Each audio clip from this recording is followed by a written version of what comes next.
Tātad, pieņemsim, ka esat savā datorā veiksmīgi uzinstalējuši kādu no interneta satura filtru programmām un esat vai nu pašu spēkiem, vai piepalīdzot lietotāju instrukcijai, jau iepazinušies, kur kas atrodas un kādas ir konkrētās aplikācijas piedāvātās iespējas. Te tad būs 4 vienkārši, bet noderīgi padomi interneta satura filtru lietotājiem. Padoms numur 1. Izmēģiniet interneta satura filtru darbībā. Kad šī programmatūra uz datora ir uzstādīta un sakonfigurēta lietošanai, vecākiem pašiem vispirms vajadzētu patestēt un izmēģināt to darbībā.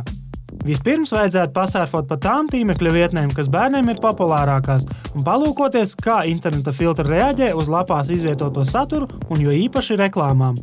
Parasti tieši izklaides portālos izvietotās reklāmas ir īsākais un ātrākais ceļš uz nevēlamām interneta lapām.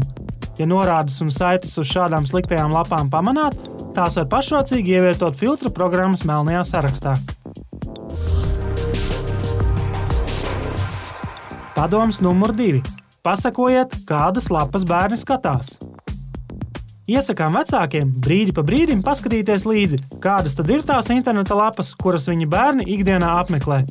To var izdarīt, aplūkojot interneta satura filtru programmatūras atskaiti par apmeklētajām un arī bloķētajām lapām. Ja redzat, ka kāda nevēlama lapa tomēr ir pasprukusi cauri, tad vecāki var veikt nepieciešamās korekcijas un arī to ievietot programmas melnajā sarakstā. Padoms numur 3. Paslēpiet interneta satura filtru. Iesakām vecākiem interneta satura filtrēšanas programmatūru padarīt mazāk uzkrītošu.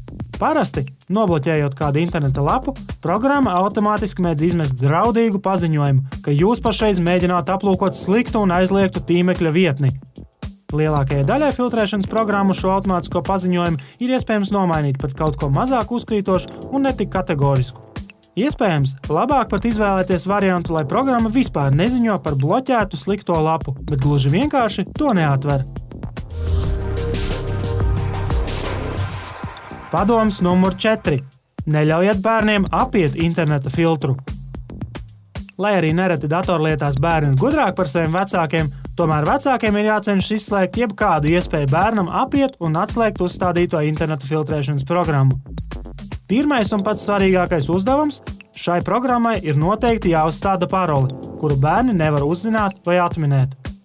Otrais uzdevums – pašā datora operētāja sistēmā būtu vēlams izveidot atsevišķu lietotāju piekļuvi tieši bērniem, kur būtu nobloķēta iespēja datorā uzstādīt vai arī izdzēst jebkāda veida programmatūru.